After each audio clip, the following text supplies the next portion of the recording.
क्या आप जानते हैं कि 1980 के दशक तक एक बैंक अधिकारी की सैलरी और एक आईएएस की सैलरी में कुछ ज्यादा अंतर नहीं हुआ करता था। उस समय तक बैंकों की ब्रांचेस कम होती थीं, जिसके कारण बैंक ऑफिसर की पोस्ट्स भी लिमिटेड ही होती थीं। केवल वेल एजुकेटेड लोगों को ही ये जॉब मिलती थी। इस कारण 1980 के दशक तक बैंक अधिकारियों की सैलरी आईएएस की सैलरी के लगभग बराबर ही रखी जाती थी। लेकिन फिर 1990 के दशक तक आते आते बैंकों की शाखाएं 65,000 से भी अधिक हो गई और बैंक ऑफिसर की जॉब मास एम्प्लॉयमेंट बन गई। हालांकि अब बैंक अधिकारी की सैलरी और आईएएस की सैलरी में अंतर बढ़ गया है, लेकिन आज भी बैंक अधिकारियों को मिलने वाली सुविधाएं और पर्क्स एंड अलाउंसेस बहुत आकर्षक हैं। ये सुविधाएं और पर्क्स एंड अलाउंसेस बहुत कम जॉब में मिलती हैं।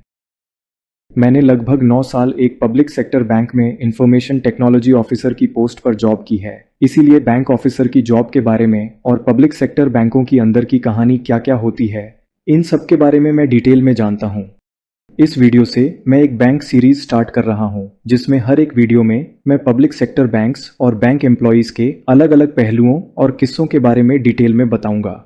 आज की इस वीडियो में मैं बैंक अधिकारियों को मिलने वाले पर्क्स एंड अलाउंसेस और बेनिफिट्स के बारे में डिस्कस करूंगा। हालांकि बैंक क्लर्क्स को भी बहुत सारे बेनिफिट्स मिलते हैं, लेकिन उनकी मॉनेटरी वैल्यू अपेक्षाकृत कम होती है। इसीलिए मैं बैंक अधिकारी का एग्जाम्पल देकर ही एक्सप्लेन करूंगा।